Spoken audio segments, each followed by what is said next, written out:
Le retour de la claque. Ah, ça me fait plaisir de voir ça.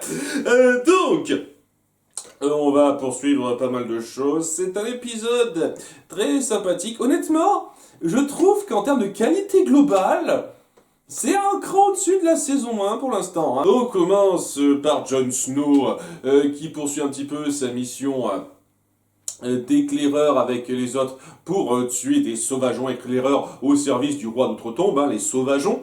Et ils les battent sans trop de problèmes. Il y a une petite discussion entre Jon Snow et le chef des éclaireurs où il y a vraiment ce côté, on n'a aucun respect pour les gens qu'on protège, mais on le fait parce que on n'a pas d'autre choix. Il y a le côté particulièrement renfrogné et totalement dénué de gloire de cette position qu'on met en place, alors que Jon Snow a un côté un peu plus naïf et écoute un peu bêtement tout ce qu'on lui dit, en disant ok d'accord, si vous dites que on n'a pas à se sentir glorieux de faire ça, je vous suis. T'es un peu idiot de croire tout ce qu'on dit. À ce moment-là, je suis censé croire quoi? Rien du tout.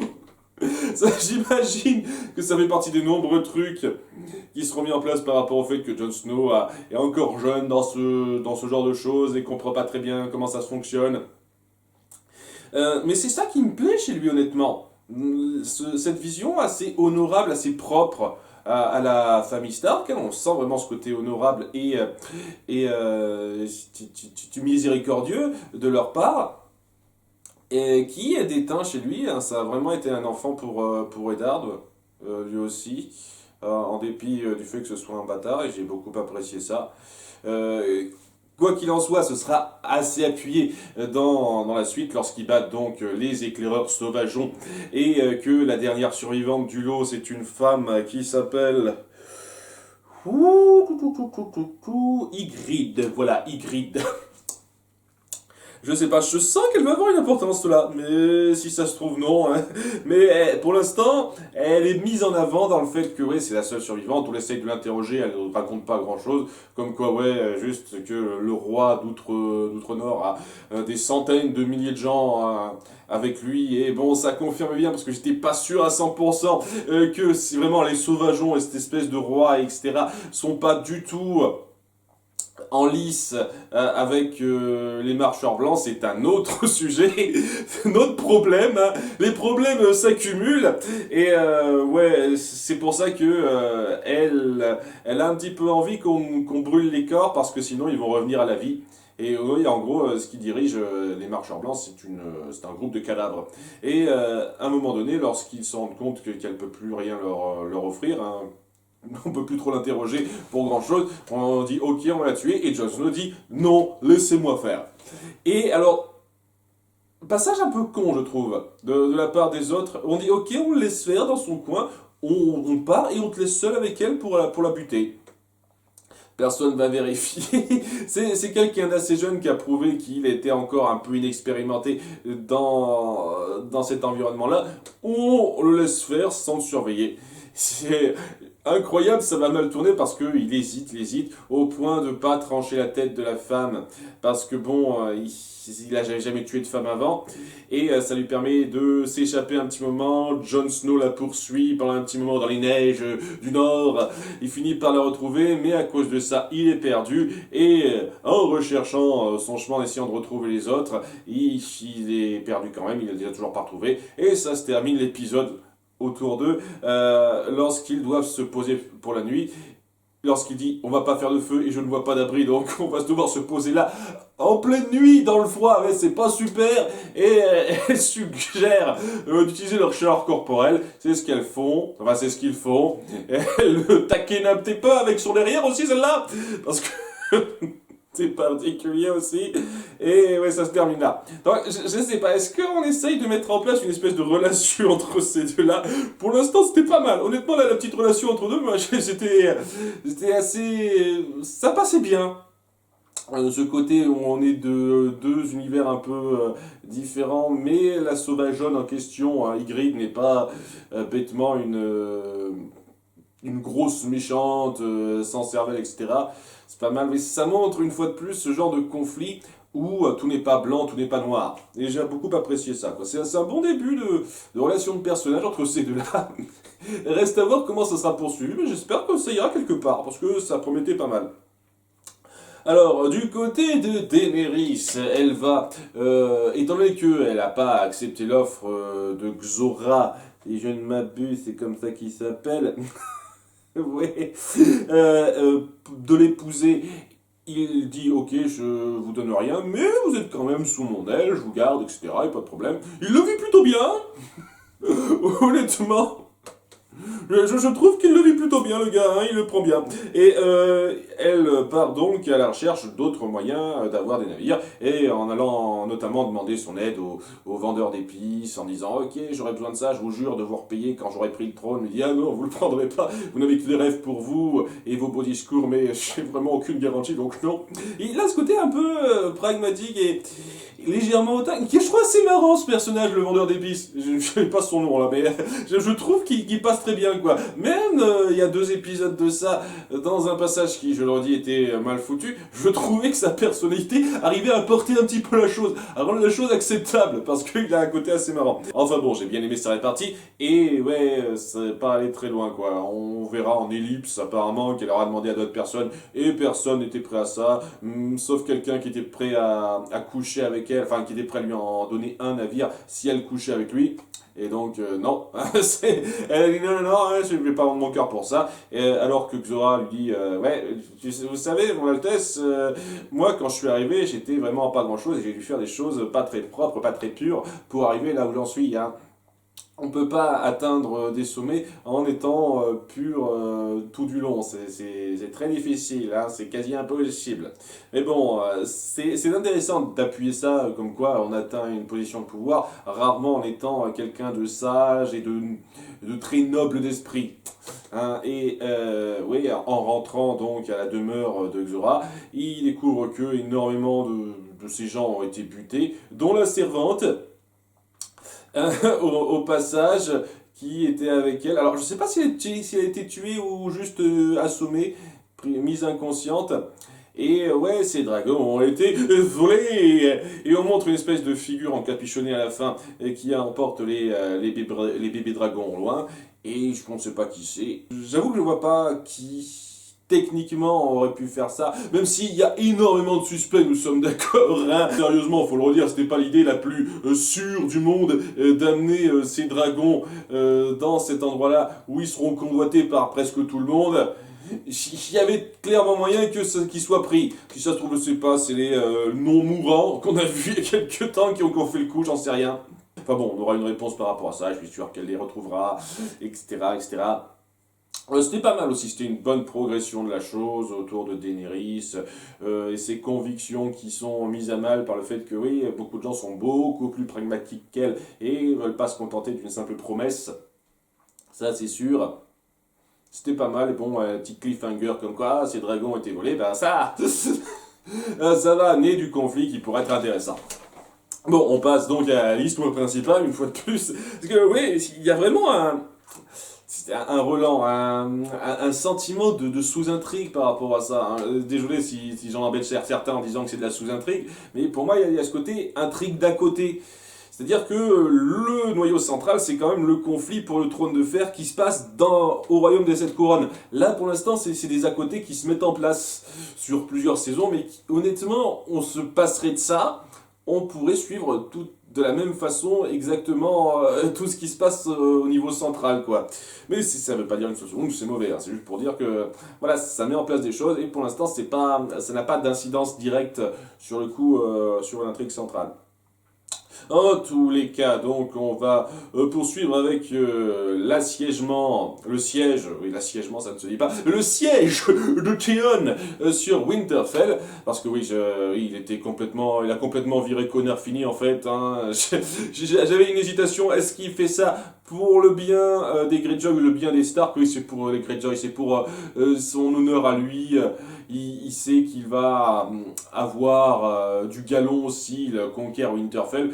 Donc il a mis ça en place. Il a conquis donc le village pas loin. Il a apparemment attendu les soldats. Il les a tués. J'en sais trop rien, je vous cache pas. Parce que c'est pas mis en scène. Ils expliquent pas comment il s'en est sorti face à la garnison du coin.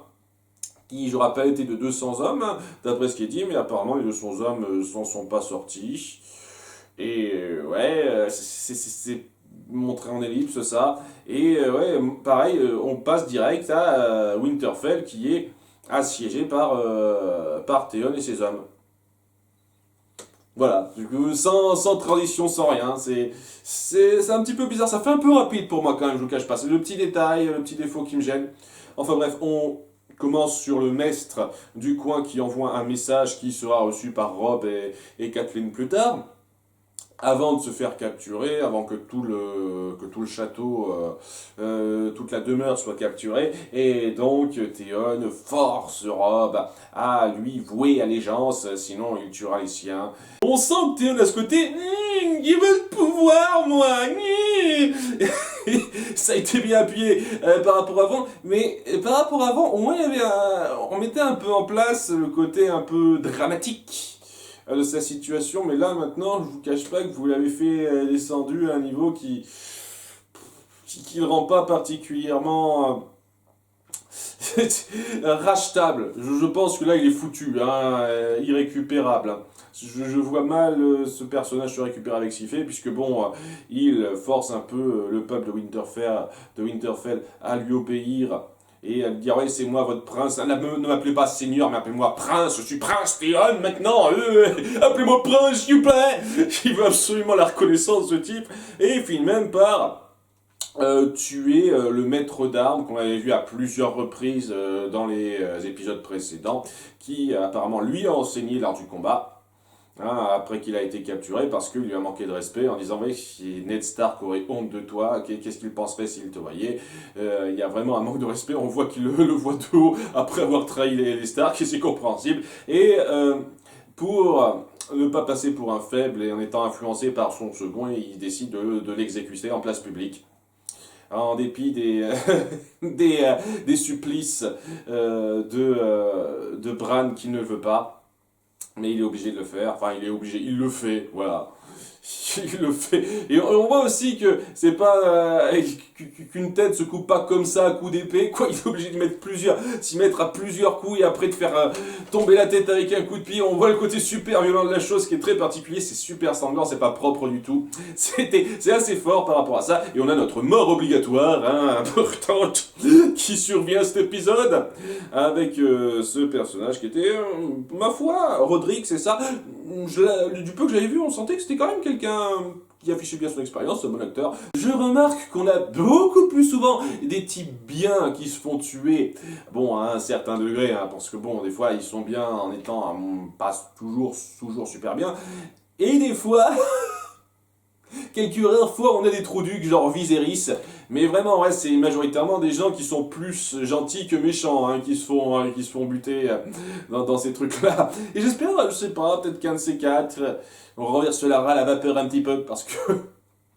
Et ça a de quoi frustrer un petit peu à la longue. Je sais que beaucoup de gens diront, ah, mais c'est un peu le but, hein, c'est un monde cruel, etc. Ouais, ça changerait en fait que ça peut paraître un peu frustrant quand même, quoi. Et que à la longue, si ça se poursuit comme ça sur cette même veine, ça risque un petit peu de me sortir un petit peu. Pour l'instant, on n'y est clairement pas là, hein, on est d'accord, mais j'espère juste que de temps en temps, on n'aura pas que des mecs plutôt bien, quoi, qui se feront buter, quoi, à peu de choses près. Donc ouais, c'est un détail ça, mais donc ouais, Theon a pris le pouvoir, il y a la femme donc, une fois de plus on dit pas souvent son nom, mais voilà, la femme sauvageonne qui a été capturée et qui a noué un lien avec Bran, qui essaye de tirer son épingle du jeu en séduisant Theon, en lui disant que ouais, elle veut survivre un petit peu et donc je me range de votre côté. Elle se fout un petit peu à poil devant lui en disant ouais c'est bon je suis à vous, je vous ferai des trucs si vous me permettez ma liberté, si vous sert bien, etc. Et ouais, un petit truc par rapport à ça, j'avoue que j'ai du mal à voir la logique en toute sincérité, parce que juste après ça il y a Theon qui dort dans son lit peinard d'épuisement, j'imagine que c'est ça le truc, quoi, elle veut l'épuiser par le sexe. C'est pas impossible que ce soit ça le seul intérêt de la manœuvre, alors c'est trop rien. Et suite à ça, elle se barre en catimini et elle tue un garde en lui usant un peu du du Gring, de façon à ce que elle, les deux fils Stark à Winterfell et le mec Hodor qui s'occupe d'eux se barrent. Et ouais, c'est comme ça que ça se termine sur cet épisode. Et en fait, j'avoue que le côté je séduis Théon, j'ai du mal à voir en quoi ça a grandement aidé. Par le fait de quoi, il était claqué, donc il a pas fait gaffe, j'imagine. En dehors de ça, j'ai du mal à voir à quoi ça servait ça, mais bon, en tous les cas, ouais, c'était pas mal. Ça, c'est un peu le problème, quoi. Théon, c'était un personnage pour lequel j'avais un petit peu de sympathie quand même, par rapport à avant, mais là, maintenant, on le fait virer un peu trop connard fini pour moi. Ce qui fait que, ouais, il perd un tout petit peu d'intérêt. On voit quand même qu'il a quelques doutes dans ce qu'il fait, mais il finit par faire ce qu'il fait en disant ouais, c'est bon, maintenant je suis un Greyjoy, j'en ai rien à foutre de ce que pensent les Stark de moi. Et ouais, c'est quelqu'un qui a perdu sa voix. Et je pense que c'est fait exprès, on est censé ressentir cette frustration par rapport à lui. C'est pour ça que c'est pas grave, nous sommes d'accord, mais voilà, c'est. J'en sais rien. J'aurais pas été contre qu'on mette un petit peu plus davantage en avant le côté doute de sa part. Parce que ça n'a pas été si bien affiché que ça, je trouve. Le côté je doute de ce que je fais, mais en fin de compte, je suis la voix des Greyjoy. Je trouve que ça aurait pu être mis en scène de façon un peu plus dramatique, plus forte. De façon à ce qu'on ressente vraiment ce regret. Là, j'ai l'impression qu'il était déjà tombé à un stade irrécupérable et il y avait juste deux, trois petits moments rapides, histoire de. C'est pas une grosse critique, mais c'est juste histoire de dire. Enfin bref, la nouvelle parvient à Robb. Mais avant ça, il va y avoir sa petite scène entre lui et la soigneuse, la guérisseuse, je sais toujours pas exactement comment ils appellent ça, enfin celle qui charge de soigner les blessés sur le champ de bataille. Alors je croyais bêtement qu'elle était de passage, parce que à sa première conversation avec Robb, elle se barrait dans un char, et je me disais quoi, elle repartait vers ses contrées, mais non, elle continue de suivre la troupe en tant que guérisseuse, donc ouais, elle bosse pour eux. Ok, j'ai mal suivi, la mise en scène m'a un peu induit en erreur, je vous cache pas, dans l'épisode en question. En tous les cas, ouais, ils discutent entre eux, les choses. Il y a un petit courant qui commence à passer, il remarque qu'elle est de la noblesse, et avant que ça n'aille plus loin, il y a sa mère qui rentre avec Brienne, donc il ne raconte pas trop ce qui se passe.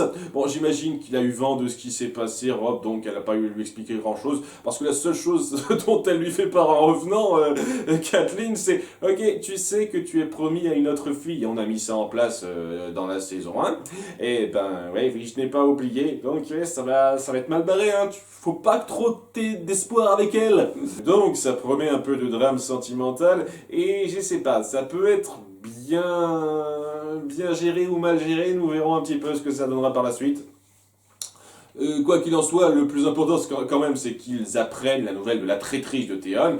Et Robb le vit plutôt mal parce qu'il se dit merde, je vais aller le buter. Mais il y a un de ses conseillers qui dit attendez, je vais dire à mon fils de se charger de prendre quelques centaines d'hommes et de reprendre Winterfell. Et Robb dit ok, faites-le, mais faites gaffe à la sécurité de mes frères, sachant apparemment ils n'auront pas grand chose à faire gaffe puisque ses frères se sont barrés. Et surtout, capturez-moi Théon vivant pour que je le tue moi-même. Cette rage de la part, c'est très compréhensible. Hein. Donc c'était histoire d'appuyer un petit peu ce qui se passe de ce côté-là, de faire progresser la relation entre Robb et Talisa. C'est cool, mais pour l'instant, il faut voir ce que ça donne. Voilà, c'est pas mauvais du tout, mais il faut voir un peu ce que ça donne par la suite, ça. Et ouais, c'était géré tout à fait efficacement. Du côté d'Arya, qui honnêtement a depuis quelques temps les meilleurs passages de la série pour moi, sérieusement, les passages autour d'Arya sont ceux qui me plaisent le plus. Elle continue de servir les boissons à la table de conseil de Tywin en tant qu'échanson, si je me souviens bien, c'est troisième, quatrième fois que c'est dit, j'ai essayé de me souvenir, je terme. Et ouais, à un moment donné, après une réunion, elle, elle entend qu'on fait venir Lord Baelish. Lord Baelish est annoncé. Et ça peut être problématique parce que Lord Baelish connaît bien Arya. Elle l'a rencontré. Donc, il y a cette espèce de petit moment de tension où elle doit servir, donc en tant que petite servante qu'on n'est pas censé remarquer, où elle essaye de faire de son mieux, d'obéir aux ordres qu'on lui donne, débarrasser la table, servir le vin, apporter ci, ça, sans que Baelish la voie. Et il y a ce moment de tension assez fort qui est très prenant, personnellement, où on n'est pas sûr est-ce que Baelish va la voir ou pas. Et à la fin, il semblerait qu'il l'ait vue, mais ne remarque pas, enfin n'en parle pas à Tywin. Ou bien il croit qu'il l'a reconnu de quelque part, mais il l'a pas totalement reconnu. C'est pas poursuivi, mais c'était un bon moment de tension que j'ai bien apprécié, ça. Et puis oui, c'est la seule scène qu'on verra avec Baelish, où il fait un petit peu le rapport de tout ce qui se passe à Tywin concernant la famille de Loras et de sa sœur, les actions de Stannis, etc. Comme quoi, il faudrait peut-être penser à essayer de nouer une relation, une alliance pour pouvoir se centrer sur Robb Stark et Stannis Baratheon. C'est très intéressant de vous montrer ça dans une scène où il y a pas mal d'informations qui est vaguement régurgitées entre guillemets et où en fait on met une tension par rapport au fait que Arya risque de se faire découvrir. C'était un très bon moment que j'ai apprécié. Il y a un autre moment que j'ai apprécié un peu plus tard où elle et Tywin ont eu une légère conversation parce que Tywin a remarqué que qu'Arya savait lire, ils ont une petite discussion sur comment elle a appris à savoir lire, et ils finissent par parler un peu de leur père.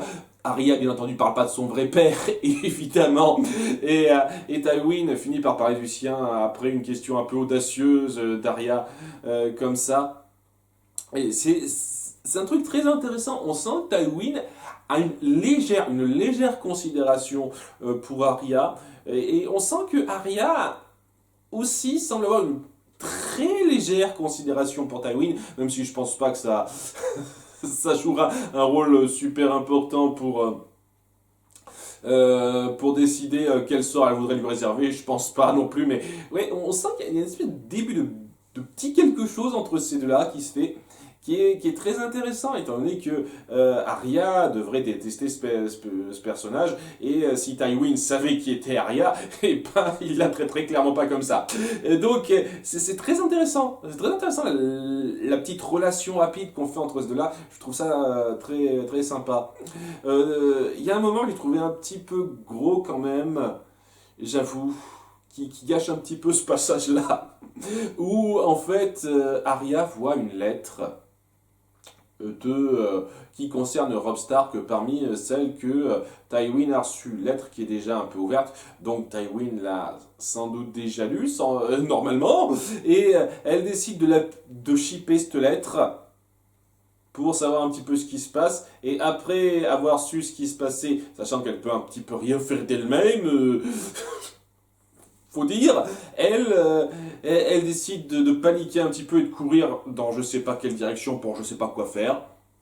Et vraiment, je sais pas quoi faire. J'imagine que... Non, je vois pas. J'avoue que je vois pas. Il a essayé de se barrer pour essayer de prévenir son frère Robb. Je sais pas ce qu'elle voulait faire exactement. En tous les cas, dans cette situation, elle finit par croiser un peu violemment un des gardes, un des généraux, il me semble, un des commandants, et qui remarque qu'elle a une lettre sur elle et qu'elle lui ment un petit peu par rapport à ça. Et il se dit, ok, je vais montrer ça à Tywin. Si tu dis qu'il t'a envoyé amener cette lettre, il va me le confirmer peut-être. Et donc elle est un petit peu paniquée, Arya, et elle demande à un homme, de se débarrasser de ce type-là. Ce sera sa deuxième demande de mort. Et il s'en chargera pile poil juste avant qu'il prévienne Tywin. Ce qui veut dire quand même, faut avouer que Tywin va avoir quelques doutes, hein, puisqu'il y a le mec qui s'est fait tuer juste à 2 pas de sa porte. Donc ça va amener certaines choses, j'imagine. Je trouve que dans la mise en scène, c'était un chouïa discutable. Les actions d'Arya étaient pas super claires en fait dans leur logique. J'imagine qu'on peut parler de la panique, le coup du moment, j'imagine. Mais ouais, sur le coup, j'ai du mal à comprendre pourquoi elle a réagi comme ça sur certains points. C'est un petit peu le souci. Après, oui, ça peut amener des choses pas mal. Et ouais, si ça se trouve, Baelish aura vent de ça. Peut-être qu'il va essayer de se servir du fait qu'il sait qu'Arya est là comme monnaie d'échange pour telle ou telle chose. On verra bien. Mais ouais, ça a apporté quand même pas mal de bonnes choses. Et si le dernier morceau était un peu discutable, le reste était quand même très solide.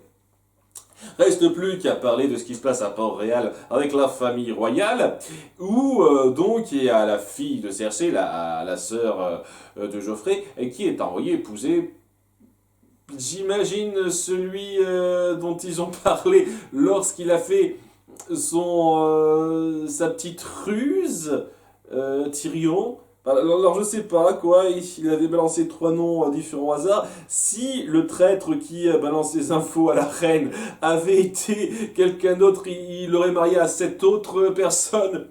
Genre, c'était un peu du pif paf pouf. Qui est-ce que je choisis entre ces trois-là? Eh ben, ce sera celui. Le nom que j'aurais dit au bon traître, quoi. Voilà, je sais pas trop. C'est un petit peu bizarre, mais ouais, sa fille est envoyée épouser quelqu'un pour nouer des alliances, etc. Enfin, j'imagine que c'est ça. À nouveau, c'est pas précisé de façon super claire, mais on voit que Cersei, le prince supernal, hein, elle aime vraiment pas ça. Et elle se dit, j'espère que t'aimeras quelqu'un très fort pour que je puisse la tuer pour toi, enfoiré. De façon, bien entendu, un peu plus composée, mais on sent vraiment qu'il y a une animosité. Et une fois de plus, je comprends pas exactement pourquoi la reine pourrait pas avoir son mot à dire là-dessus. Alors je sais pas, Geoffrey a été convaincu pour ça. J'ai l'impression que Geoffrey s'en branle en fait. Il observe ça et dit ok ma soeur part, merde. Elle serait pas partie, ok quoi. C'est la main du roi l'a décidé, le roi s'en tape donc il dit ok. J'imagine que c'est ça. C'est pas ça n'a pas été grandement développé, je vous cache pas cette partie-là. Hein.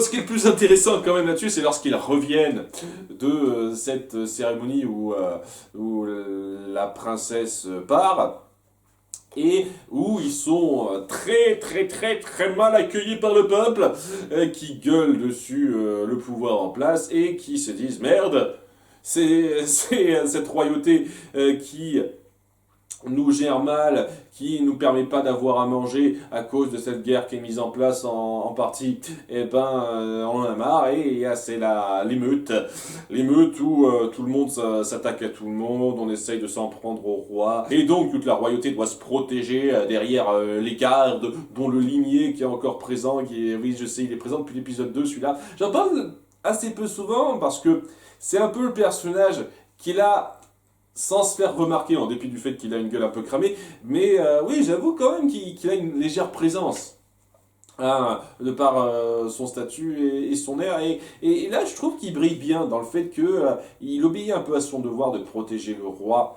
en dépit du fait qu'on sent qu'il a certaines réserves sur 2-3 choses qu'il fait,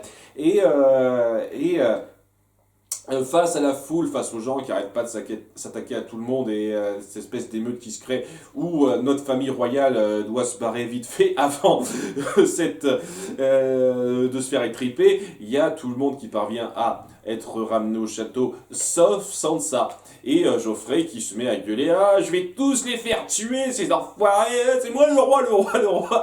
Et au bout d'un moment, ah, ça m'avait manqué ça, je pense que c'est un rappel à la fameuse scène de l'épisode 2 où Tyrion lui dit « Ok, on a connu des rois cruels et des rois stupides, c'est la première fois qu'on en a un stupide et cruel. Alors, essaye de te ressaisir un petit peu, petit con. Tu ne parles pas comme ça, je suis le roi. Tu parles pas comme ça, roi.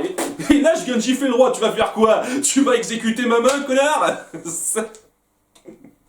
J'adore Tyrion une fois de plus. Il est inquiet pour Sansa une fois de plus parce qu'on sent qu'il a cette espèce de compassion pour les gens qui méritent d'en avoir. Et en dépit du fait que la garde ne va pas aller à son secours parce qu'elle n'a pas été sauvée avec les autres, le roi, bien entendu, en a rien à foutre, hein, qu'elle crève, ce que je veux c'est ma sécurité. Donc une fois de plus, je comprends pas pourquoi tu tiens absolument à être encore avec elle, en fait, si c'est le cas. Là, quand on fait un vœu de mariage, on peut pas le défaire, même si la fille s'avère de la famille d'un traître. C'est le petit détail qui me gêne en fait. Si t'en as rien à foutre de Sansa, c'est plus ou moins ton punching ball. Pourquoi tu considères encore cette fille comme ta future reine? Pourquoi tu te dirais pas, merde, on emmerde cette fille, c'est une prisonnière et c'est tout ce que c'est, moi je vais me choisir une femme qui me convient mieux. Non, tu le fais pas. Petit peu... à nouveau, c'est un roi stupide, hein, ou je sais pas, il y a des lois qui le forcent vraiment à être avec Sansa. C'est pas mis en avant en tout cas. C'est un détail. Bref, il y a le limier qui se démarque un petit peu en sauvant Sansa, qui donc a été pris à part dans une ruelle et s'apprêtait à se faire violer par pas mal de gens en colère qui allaient un peu trop loin. Et ouais, ils sont tous morts, tués par le limier qui l'a sauvé juste à temps. Voilà, c'est pour montrer le désarroi du peuple, la colère du peuple, et c'était très bien fait. Ça a été mis en place avant, et j'avoue que vous avez fait éclater la chose de façon très effective. C'était du bon à ce niveau-là, vraiment du bon. Bon, il y a un petit passage autour de Sansa et Shae, sa suivante, qui lui dit qu'il faut se fier à personne, ouais, qui lui raconte que si les gens la détestent, c'est parce qu'elle est de la royauté. Et je comprends pas, moi je déteste Joffrey autant qu'eux, hein, vous devriez pas dire ça, hein, les murs ont des oreilles, etc. À nouveau, hein, pour l'instant, l'importance de Shae, je l'attends encore. Hein. C'est le petit truc, j'attends encore à ce que Shae apporte quelque chose en fait. C'est ça le truc. Parce que pour l'instant, je vois pas ce qu'elle apporte. C'est un peu le truc. Qu'est-ce que ce personnage rajoute à l'intérêt de la série? Pour l'instant, je me pose la question, je ne vous cache pas. Je me pose fortement la question. Mais on verra, peut-être qu'un de ces quatre, il y aura une importance du personnage.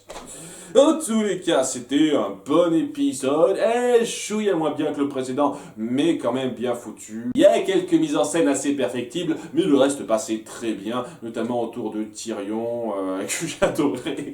Ah là là, baffe le retour, là j'ai adoré, hein, ça c'est sûr. Et ouais, tout le passage autour de Jon Snow et d'Ygritte, je trouve que ça peut promettre pas mal de choses, tout comme le passage autour de Daenerys, ça peut promettre pas mal de choses pour la suite. Bon épisode, bien réussi, dans la veine de cette saison 2.